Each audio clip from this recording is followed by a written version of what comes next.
Hello and welcome to my presentation regarding my research around image velocimetry and beginning to optimize the processes for capturing image-based surface velocity. So my research has focused on three main topics, and that's how we can work towards the optimization of techniques, what's regarded as best practice, and where we are with the research that we currently have. So this work's been carried out by myself, Martin Jolly, through an EPSRC funded PhD with Newcastle University, and that's part of a 3-year funded project focusing solely on image velocimetry techniques.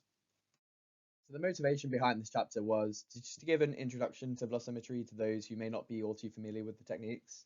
So I've started by looking at generalized processes, and the aim of the review is to present and discuss some of the key challenges and considerations that you need when you're trying to acquire image velocimetry data within a fluvial setting. So to do that, I decided the easiest way was to break down the full process into 4 key stages that most generalized studies will go through. So the key stages that I defined previously have been broken down a little bit further so that I can talk about the specific processes. I'm just going to touch on some of the most important pieces of research that I found just to try and help people optimize their workflows whilst they're trying to use image velocimetry techniques like PIV and PTV.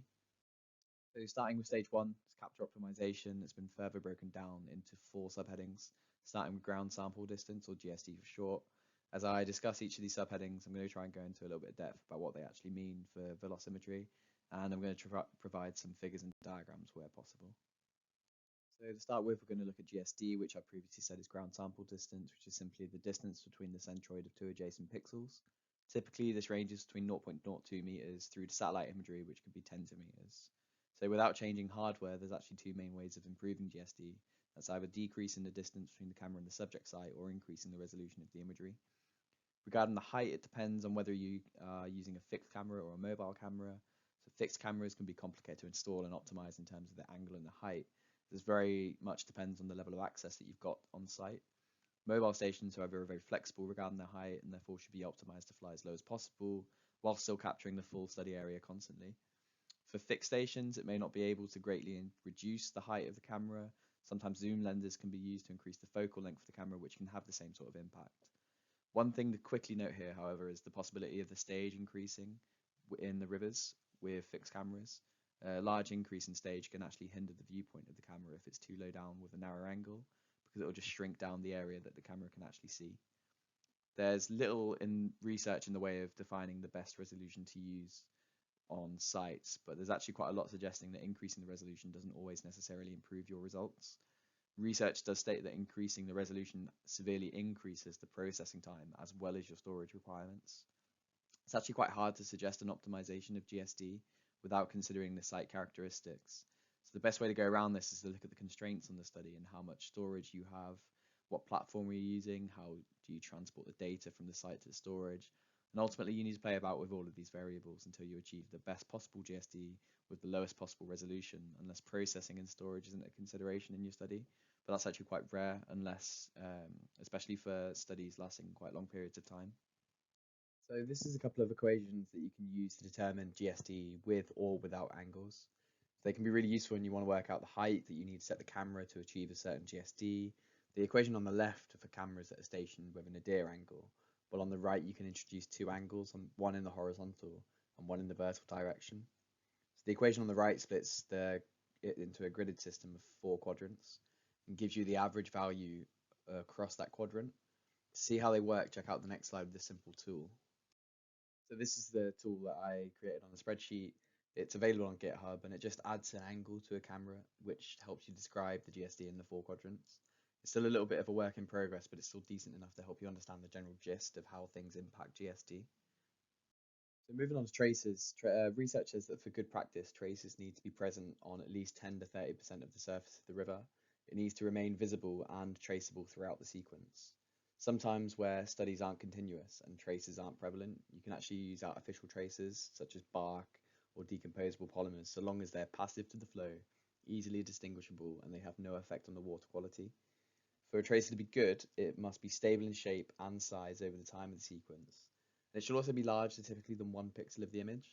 For artificially placed tracers, the ideal particle should be ellipsoidal and between 2 and 5 pixels, as they've been shown to perform best.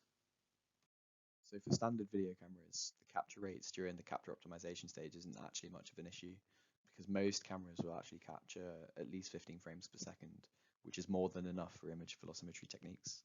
The key to capture rate during this stage is to ensure that the frame rate is consistent throughout the video sequence. Usually that's not much of a problem because a lot of video cameras supply a timestamp to each of the frames, so you can double check it. There's no real limit on what type of video camera you can use to capture the imagery, but it should be noted that video sequences can actually take up quite a lot of storage space, especially with raw imagery. So you can use things like IP cameras, but you also have to then consider the constraints that you have regarding things like bandwidth of transferring the imagery. Finally, for capture optimization, it's important to consider the environmental conditions at the time of capture. So some of the environmental conditions that I focus on is the presence of wind, rain, and glare within the imagery. Although they've been mentioned in previous studies and case studies as limiting factors, there's little to no research in actually quantifying the impact that they have on the results, and they're usually limited by not actually being present in the data used for a majority of case studies. Some of the typical factors that I have hypothesized to be associated with the environmental conditions are for wind, you've got false traces and tracer disruption. Rain, you'll have blurring of the imagery, false vectors and tracer disruption. And finally, for the glare, the impact that brightness variation has across the image and the loss of traces. And that's just to name but a few. So part 2 is the pre-processing stage, and that includes image stabilization, orthorectification, and image manipulation. For image stabilization, there's two main methods, and that's either manual or automatic. For manual methods, it relies on a selection of static reference points, which are then automatically processed to determine the displacement between frames. Or for automatic methods, the features and the displacements are both selected and tracked using binary feature matching techniques. For most stabilization transformations, you need at least 4-point pairs for a full projective transformation, but that also takes into account the perspective deformation. It's also worth to note that if there's a vast amount of movement between the frames, the programs can actually be set to update the reference frame per number of frames, or you can simply use the first frame as its point of reference. Without a sufficient stabilization, then displacements can be really skewed, and even stationary objects can be detected as moving and then given a velocity vector. Another important stage of pre-processing is orthorectification. This can be done at a later stage, however, we're going to be looking at explicit orthorectification, which is simply applied to raw video footage instead of later applied to the velocity results, which is implicit orthorectification. The only time that orthorectification isn't required is when data is actually captured perfectly to nadir and the intrinsic image distortion from the camera has been completely removed. So there's two different types of orthorectification that can be applied depending on the location in the camera and the number of ground control points available. So if there's 4 GCPs at the river surface elevation, then you can perform a 2D transformation which has an 8-parameter plan-to-plan perspective. For 3D transformations, they can be made when there's a large variation of elevation between the GCPs and the river surface. If that's the case, then a projection has 11 unknown dimensions and can only be solved with 6 or more ground control points. In general, it's actually suggested that a minimum of at least 4 GCPs should actually be used in or around the immediate region of interest, and that's to achieve the best results. So image manipulation isn't actually a step that's always required. The importance of it is when traces aren't as prevalent as they could be and programs have a problem detecting or tracking them throughout the process. There's several different techniques that you can apply to imagery to enhance the tracer visibility. There's a few of them on screen, but one of the most important techniques to use, arguably in most cases, would be enhancing the imagery through contrast enhancement steps. That's just simply enhancing the brightness between the tracer and its background just to make it stand out a little bit more throughout the process. In general, as an absolute minimum, I think it's suggested that an imagery is converted to grayscale and then cropped to the area of interest just to reduce the unnecessary data processing and the noise wherever possible. So the figure that you can actually see on the screen employs each of the corresponding enhancement steps that you can see on screen to a video frame that's been captured from a drone roughly half a second apart.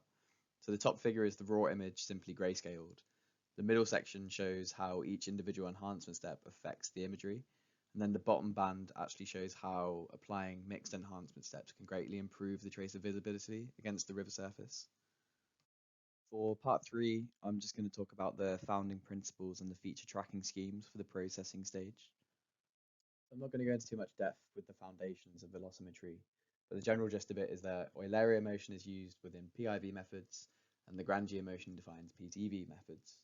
So Euler uses a fixed area to determine movement between the grids and the particle displacement, whereas Lagrangian tracks the individual particles throughout the frame, and there's no real way of predetermining which technique is going to be better, as both of them have their advantages and disadvantages. So there's a limitation with Lagrangian techniques, as they have natural traces that aren't entirely stable in structure, and they're capable of deforming, breaking up, agglomerating, and they interact with one another. The problem is we're not yet able to define how those particles interact with one another mathematically. A limitation with Eulerian, however, is the reliability of the particles to remain steady throughout its gridded structure in terms of velocity, and that's just a basic fundamental to do with the mathematics and the assumptions that it makes. This takes me on to looking at actual feature tracking schemes such as PIV and PTV. I've previously said that PTV methods rely on the tracking of individual particles, and that's a long profile, and they normally form well under low seeding density conditions. And then on the flip side, you've got PIV methods, and they use search and interrogation areas within an image to obtain particle displacements, and they're a lot less sensitive to like transformation of individual features, and they can also deal with much larger seeding densities. Problems consist there, however, when there's inhomogeneity and there's a discontinuity of traces.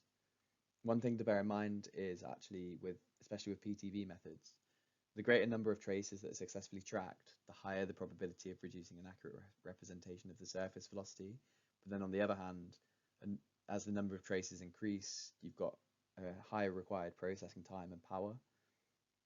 Typical feature detection methods are good features to track, sift, and fast.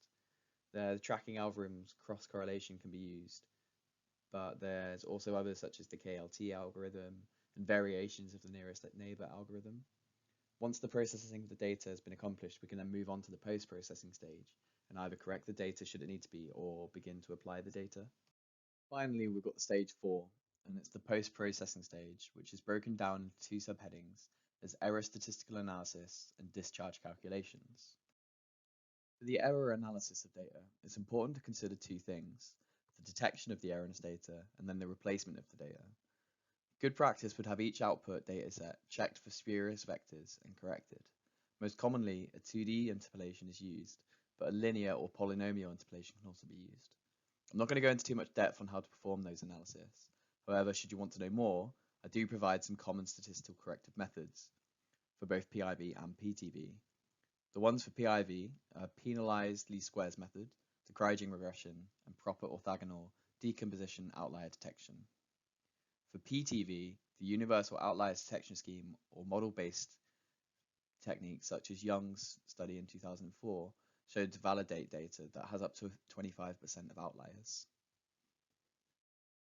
To determine discharge from the velocity outputs, it's important to estimate the average depth velocity for a specific cross-section seen within the imagery. Usually, to calculate the depth velocity, an alpha coefficient is usually required, and normally it's estimated to be around 0.85. To determine the area required for discharge calculations, it's required to introduce a known measured transect that coincides with the camera's field of view. This can be done by surveying where appropriate, or alternatively using an ADCP, again where appropriate. One issue that may be seen while trying to calculate discharge through image velocimetry techniques is that the river surface must also have a good spread of traces, and where that's not possible, in the case it might be possible to interpolate or extrapolate measurements using polynomial cubic or the constant Froude method. So that brings me to the end of the literature review and brings me on to my key findings. So it's safe to conclude that there's a vast amount of research regarding the optimization for most parameters, with traces, angles, stabilization, and orthorectification being key considerations for reliable processing. However, there's not a clear optimization for resolution. On the other hand, there's a lot of precedence to suggest that the users need to use their intuition to decide on the best resolution for processing, speed, and tracer quality. The most important finding from this study is the lack of information around how to process the imagery that's heavily influenced by environmental factors such as wind, rain, and solar radiance, or brightness variation. This is something that I plan to look at further in the next coming months. So that's everything from me, and if you need any more about the work that I'm doing or what I plan to be doing later on, please feel free to drop me an email and I'll get back to you as soon as I can. Thank you for listening.